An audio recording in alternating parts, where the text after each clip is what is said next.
Is this a movie set? By the end of this video, I am sure you'll be surprised more than once. Today we're ranking all 50 states by the percentage of residents on some form of welfare. Now before you watch, let us know in the comments section where you think your home state will come in. Got it? Get it? Good. Let's take a look. Number 50, Wyoming. Energy paychecks, a tiny population, and fairly high wages in key sectors keep Wyoming at the floor of the chart when it comes to welfare. Groceries travel a long way here, but low qualifications and solid paychecks means fewer households tap into welfare than anywhere else. It's sparsely populated, spread out, and statistically stingy. Want to eat, work, or grow something? That's their mindset. The percentage of their population on welfare is 6.1%. 49, Utah. High labor force participation and large dual income households keeps the safety net use low. Between strong job growth and community support networks, more families stay above the cutoff for cash or food aid. Utah consistently ranks near the bottom of the ranking. I think a lot of that has to do with the culture in this state. These people aren't afraid to work, get their hands dirty, put in a little elbow grease. They are not afraid to work. They are, however, afraid to have one too many beers. The percentage of the Utah population on welfare is 6.3%. 48, North Dakota. When oil is up, so are the take-home paychecks, and that puts a dent in program usage. Agriculture and energy keep the economy humming, so the average household is less likely to need cash or food benefits in a typical year. They do a lot of farming. You'd think that they'd all be fat and sassy on bread and corn because that's pretty much what they grow there, wheat and corn. But they don't have a lot of people on welfare. The state shows 7% of its population rely on some form of public assistance. 47, New Hampshire. No income tax doesn't buy groceries, but steady employment and higher median earnings keep many families off the rolls. It's a small state with a relatively affluent profile, and it shows in the numbers. Live free apparently also means shop with your own card, not the welfare card. In New Hampshire, only 7.5% of the population is on some form of public assistance or welfare. 46, Kansas. A good mix of agriculture, logistics, and manufacturing keeps Kansas off the rolls for a good amount. Fewer households qualify for aid because they're doing pretty good. They're nothing flashy, just enough steady income to keep usage under double digits. Think of it as a statistical steady eddy. This is another one. They do so much farming. How could you go hungry here? I mean, drive down one of the rural roads, park near a field, get something to eat, go home, fill your trunk. Sure, it's illegal, and you probably shouldn't do it. I mean, if you're really hungry, it's there for you. Maybe not in November. 8.2% of Kansas population is on welfare. 45, South Dakota. Tourism and ranch life don't eliminate seasonal swings, but relatively low housing costs often soften that blow. Even with long drives and weather drama, fewer households rely on welfare than in most places. 9.2% keeps South Dakota on the low end. 44, Nebraska. Anchored by agriculture, healthcare, and a handful of stable employers, Nebraska's incomes often clear their eligibility bar. Inflation still nips at the budgets, but participation stays modest. It's as steady as a corn row. 9.2% of Nebraska's residents are on welfare. Now, I keep calling it welfare. These days, they call it public assistance, SNAP, and all these other things.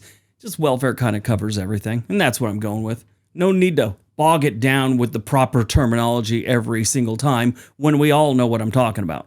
I kept calling it welfare in a video a couple years ago, and someone gave me a hard time saying that was insulting. Okay. What am I supposed to do with that? I'm sure if I say anything, someone's going to find it insulting. Most of the time they do, and they let me know. 43, Montana. Real estate has gotten punchy in resort corridors, but many households still navigate without cash or food assistance. Rural wages and seasonal work are factors, yet statewide, usage holds a single digit. Barely. The balance between tourism and government work shows up here, and not a lot of people are on welfare. Matter of fact, it's only 9.3%, under 10%. 42, Minnesota. Big corporate anchors and high employment keeps A lot of families above the line. Winter is undefeated, but so are the relatively solid wages. That combination keeps their rate at 9.5%. 41, Idaho. We just talked about Idaho. What a great state it is. I really tried to find horrible things about it because that was kind of the gist of the video. But really, it's just the weather. It gets very cold there. I mean, other than that, it's a pretty decent state. But explosive population growth met rising housing costs, but manufacturing, logistics, and agriculture still prop up household budgets in Idaho. Plenty of families are stretched, but fewer hit the threshold for any form of welfare. Hence, they're still in the single digits, with 9.6%. 40, Colorado. Front range prices try and mug you at the checkout, but tech, aerospace, and healthcare lift incomes enough to limit program reliance. A lot of squeeze and less enrollment. I mean, it's expensive here now, but most people are employed, so, they're doing good. It's the expensive but employed paradox. 39, New Jersey. High incomes meet high everything. Mortgages, taxes, sandwiches that cost a car payment, but only a tenth of the households need some form of cash or food aid. With a population this size, that 10% still represents a lot of pantries. The Garden State grows bills and paychecks in equal measure. 10.2% of New Jersey's residents are on some form of welfare. 38, Iowa. Corn grows tall, margins stay thin. Manufacturing, agriculture, processing keep this place afloat. And the enrollment right at 10.2%. It's budget Tetris, not budget collapse here.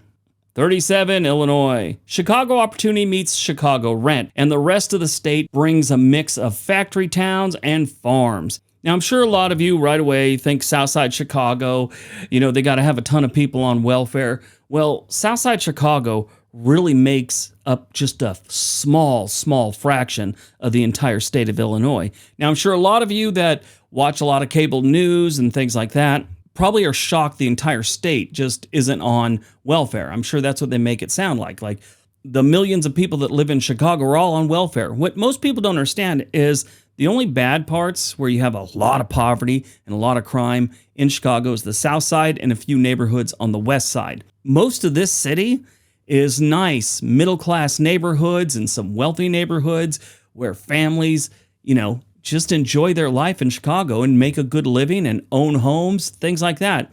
The entire city is not awash with crime, boarded up houses, and drug use. Only 17% of Chicago's population is on welfare, which is far less than other major cities in the United States. The entire state, though, of Illinois, only 10.2% is on some form of welfare. 36, Virginia. A lot of things go on in Virginia. It's a great state, great people, a lot of big fat federal government paychecks, which keeps a lot of people off welfare. It's some wealthy neighborhoods up in the northern side of Virginia, but even the ones down south and to the west, they're not doing that bad. They don't have a lot of poverty in this state, and that's why only 11.1% of Virginia's population is on welfare. Number 35, South Carolina. Now, this one was the first one to shock me. It honestly did. I really thought South Carolina would be in the top 10 or close to it. But 35, boy, did I have them pegged wrong. But I guess they got a lot of things like tourism, ports, and new factories that share the stage with the service sector and the paychecks. The state's pretty affordable until you get to the low country and the coastal areas. Just like any coastal state or coastal city, you're going to get pretty expensive. And in expensive cities, it's not just rich people. There's a lot of people on welfare in those very expensive cities. But the entire state, they got a lot of poverty, but they're still only at 11.4% on public assistance. Amazing.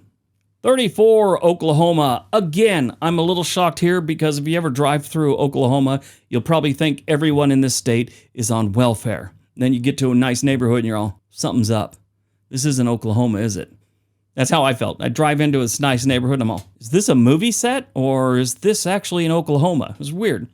But energy swings and aerospace jobs make for an economy that hums, stalls, and hums again, always in Oklahoma. This means fewer and fewer people need welfare or any kind of public assistance. Now, I will tell you something. When I first started doing this like 7 years ago, and I did a top 10 states with the most people on welfare, Oklahoma was in that list in the top 10. And I went off of what the government stats were, and things have changed.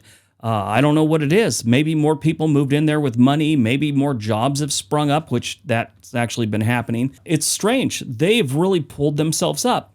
I still think it's a crap state, but they're doing pretty good in this department. Only 11.8% of Oklahoma's population is on some form of welfare.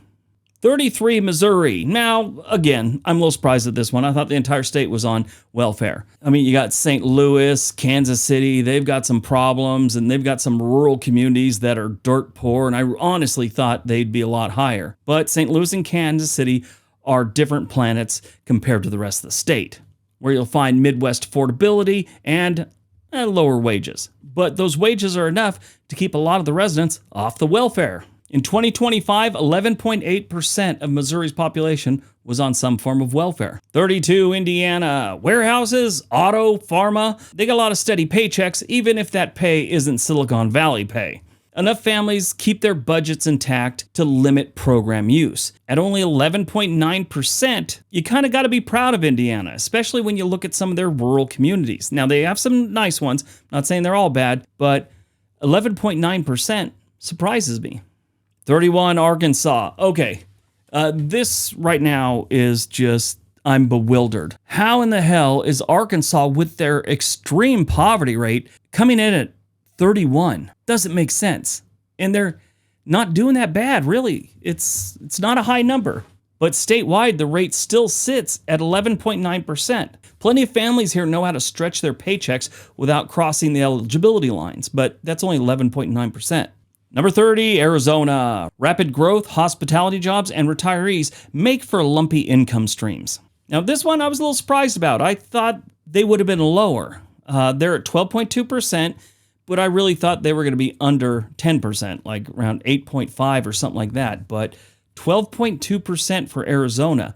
Now, I think a lot of that has to do with they have a large homeless population in most of the major cities there.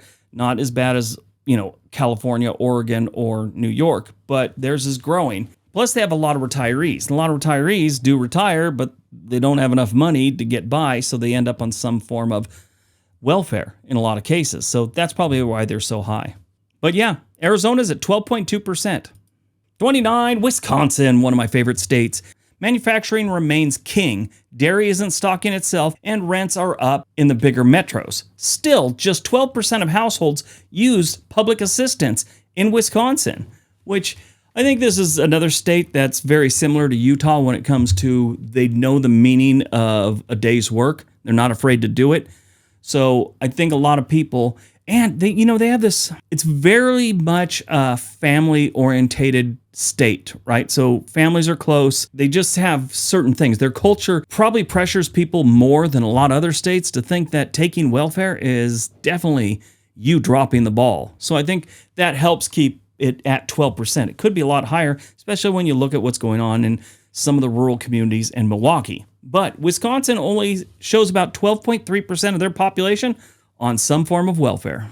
28, Vermont. Small towns, seasonal gigs, and high costs are part of daily life, yet welfare usage remains middle of the pack. Many families float just above that cutoff. The maple syrup is sweet. The budgets are disciplined in Vermont. Now, if you look at what's going on in Burlington, they've got quite the homeless population, and their homeless population gets a little weird, sort of like here in Portland. But I mean, I'm sure in some cases it's not dangerous. They always make it sound like the homeless people are so dangerous here in Portland. I mean, they can be, but really it's not like one of these things you got to worry about. You walk down the street, you pass 5 of them, and they don't say anything to you. They don't bother you, nothing like that. And Vermont, Burlington, same thing. Only 12.4% of Vermont's population is on some form of welfare. 27, Texas. Yes, I know a lot of people were upset that Texas wasn't in the top 5 because everyone loves Texas. But a massive jobs machine with massive costs spread. Tech in Austin, refineries on the coast, agriculture in the panhandle. The result is only 12.6% of Texas population is on any form of welfare. 26, Tennessee. Again, I thought this one would be further down the line, but here they are, middle of the road.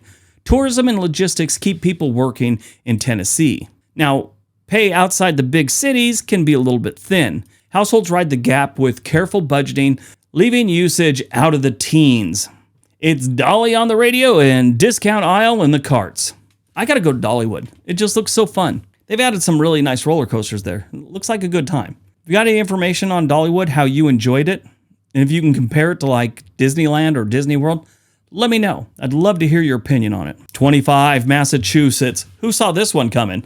I thought they had nobody on it because this is such a wealthy state. I mean, you got biotech checks, which are huge. Rent is huger. Plenty of households don't share the Cambridge salary fairy tale and lean close to the edge, but only 12.7% cross that line into cash and food assistance. Got high opportunity and high overhead. I swear I thought they'd be like 15% at least. 24, Maryland. And no, they're not all coming from Baltimore when you talk about Maryland welfare. Maryland is a nice state with great suburbs and some great small towns, but they still got some rural people that need a little assistance every now and then. Federal money props up many of these suburbs, though, while Baltimore's challenges bring the average back down to earth.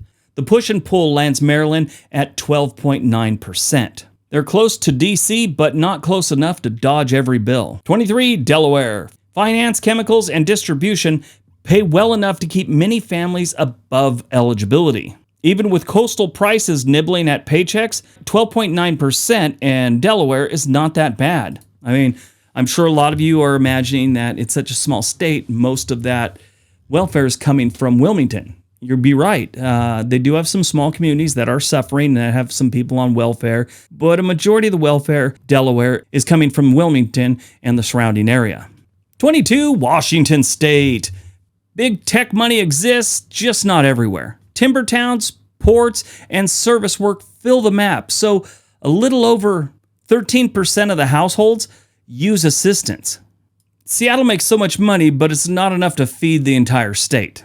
I get all kinds of headaches from people that every time I talk about Washington, Seattle is the main focus. And that's because that's where most people move, that's where most people live, and that's where most of the stories and information comes from, the whole Seattle-Tacoma metro area. They do have other towns which aren't doing great. They have smaller towns that, need some help every now and then. But you got a lot of people also out in the Spokane area, Spokane Valley, that, they're not making it that good. So they're going to need some use. Washington's rate is 13.2%. 21, California. I know. A lot of people were really expecting them to be number one, and I'm sorry to disappoint you. I'm sure on whatever podcast you've been watching or whatever cable news channel, the entire state is falling apart, and it's in ruins, and it's in flames, and everyone's homeless. Yeah, I'm sorry to burst that bubble for you. It's not true. Now, they do have a lot of homeless, more than just about any other state, and they do have some people in poverty, but not nearly as bad as some of the other states in this country. I mean, what is shocking about it is they have an economy that's larger than many countries, and the rent behaves like it's a luxury item. So that's kind of the downside of so many people making money. Prices will go up. Well, not everyone's making that money. That doesn't stop the landlords and the people trying to sell things from raising the prices because they're expecting everyone with a bunch of money to come in and pay those prices. Well, not everyone can afford them. A lot of people suffer in California, especially in the cities like San Francisco, Los Angeles, and Sacramento. 13.4% of California's population is on some form of welfare. Number 20, Alaska. Now, I got to tell you, this one surprised me. I really thought they'd be in the top 10, but 20, even though it's not the best, I am proud of you, Alaska. I mean, if you know this place and you know what goes on there and how expensive everything is, you probably would expect them to be a little bit higher, but no, here they are. The biggest problem is you can't drive down to the lower 48 for the grocery aisles. You got to have, those Alaska prices because everything's being shipped there. And it's like you're paying premium for typical stuff you can get in Washington. But only 13.5% of Alaska's population is on some form of welfare. 19, Hawaii. I'm surprised the entire state is not on some form of welfare because it is so expensive. Paradise pricing is relentless. Milk, housing, you name it. Tourism is a feast or famine for workers, so SNAP smooths the off-season. Still, only 13.6% of Hawaii's population is on some form of welfare. Number 18, Maine. Long winters, long drives, and lots of seasonal employment. Yet, you just have over 13% of the households needing some kind of public assistance. It's a state where the boat is patched often, but it still floats. This one, I was a little surprised too. I would have been more surprised till I was there recently, and I did see some not so great neighborhoods in Maine. Some towns too. They were pretty run down, but it'd been years since I was there before, and I really didn't get outside of Portland. This time I went to Bar Harbor and a few other places, and I found some pretty rundown neighborhoods. Bar Harbor, which looks like a picturesque, perfect town, they had some pretty rundown apartments there. But still, only 13.6% of Maine's population is on some form of welfare. 17, Connecticut. Well, this is kind of a surprise. 2 back-to-back New England states. And especially when you understand that Connecticut is one of the wealthiest states we have. Kind of shocked that that's where they are. But hedge funds on one block, regular paychecks on the next. New England prices hit everyone. It's a tale of 2 grocery receipts. 13.7% of Connecticut's population is on some form of welfare. 16, Georgia. A deep south state. I really thought they'd have more people on welfare, but here they are. 16 is not that bad. Atlanta is a rocket ship. Rural Georgia is a pickup with 200,000 miles on it.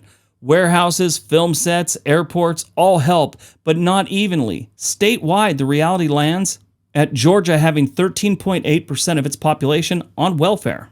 15, Alabama. Again, surprised. Deep South state, not in the top 10. Goes to show you, I study this stuff, but I don't know everything. Auto plants and aerospace are bright spots, yet many counties contend with low wages and limited transit. The cupboard gets backed up often enough to keep their share at 13.8%. Number 14, Oregon. Who's surprised here? Not me. I kind of know what's going on out in the eastern side of Oregon, and I know there's a whole lot of people on welfare in the Portland metro area. I am fortunate not to be one of them. But you know what? One bad YouTube move and I could be. But yeah, doing pretty good. But there are a lot of people here on welfare in Oregon. I help them out a lot. There's a assistance thing where you can help people with their utilities. I've paid into that quite often. So yeah, I try and help out because I've been in parts of my life when I needed someone to pay my power bill. But outside trendy zip codes, incomes are volatile in Oregon, and housing is no bargain. Forestry, agriculture, and seasonal work add to the churn, keeping enrollment high. 13.8% isn't the worst, but it's definitely not that good. 13, Ohio. Manufacturing has returned in pockets, but many communities are still rebuilding. That leaves just 14% of households on assistance.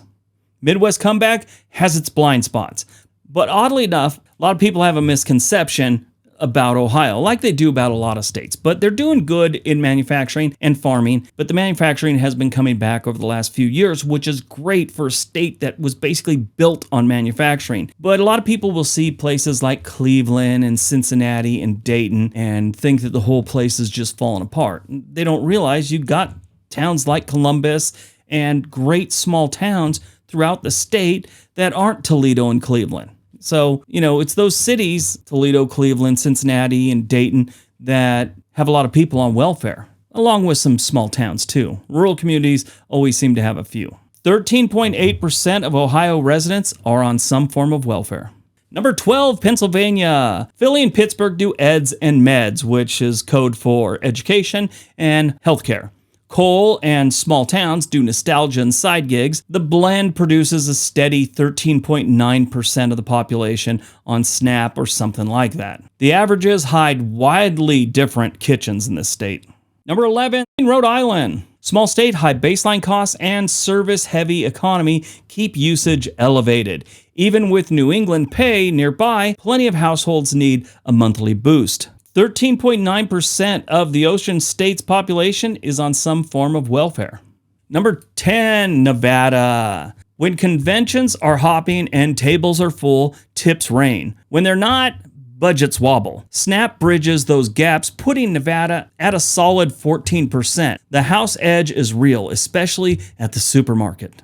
Number 9, North Carolina. Now this one surprised me, I have to admit. The research triangle takes off while old mill towns and rural counties play catch up, with 2 realities in one state. Growth doesn't always split the check, and a lot of areas of North Carolina are suffering, and 14.2% of them are on welfare. Number 8, Florida. Service-heavy employment plus hurricane season equals wobbly budgeting. Retirees' wealth skews headlines, but many working families smooth income dips with SNAP benefits. This gives them a 14.6% of their population on welfare. Number 7, Michigan. Auto rebounds don't reach every single driveway. The urban-rural divide stays sharp. Households in both city neighborhoods and small towns lean on assistance when the hours get cut. 14.6% of Michigan's population is on the welfare. Number 6, Kentucky. Surprise, surprise. Logistics, bourbon, and horse country don't ease Appalachian realities. Many counties juggle low wages and higher costs, holding them above 15%. It's a common sense number for a complicated map, but 15.1% of Kentucky's population is on some form of welfare.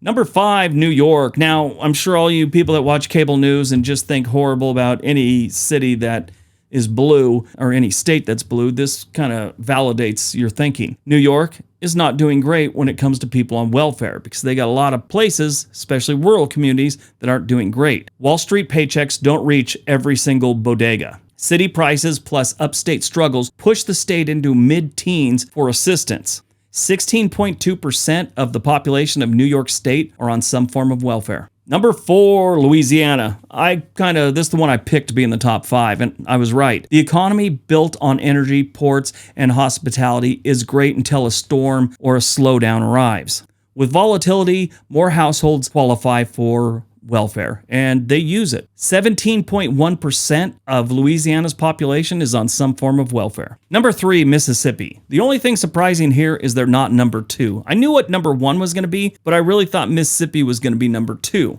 They're number 3, so they did a little bit better. Not much, but we're talking generational poverty in this state. I mean, it goes way back. They haven't had horrible employment and poverty numbers since before the Eisenhower administration. Matter of fact, you really want to see when they shined, you got to go all the way back to the mid-1800s. What really screwed them was the Civil War. That's my opinion. Leave your comments in the comment section and tell me you don't agree with me and it was state rights and all that other stuff. 17.6% of Mississippi's population is on the welfare. Number 2, West Virginia. Congratulations, West Virginia. You did one better than I thought you'd be. Coal's long sunset left entire counties impoverished. Health issues and limited industry make a bad combination for any state, and West Virginia is feeling it. They have been for a long time. Now, they're getting a little better in some cases, but this ain't one of them. They got a lot of people on welfare. 18.6% of their population is on welfare. All right, before we get to number 1, if you haven't subscribed to this channel, we really appreciate it if you did, and hit that little like button.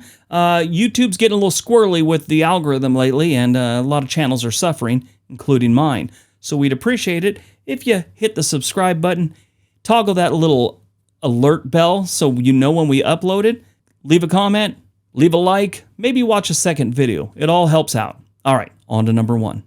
And number 1, New Mexico.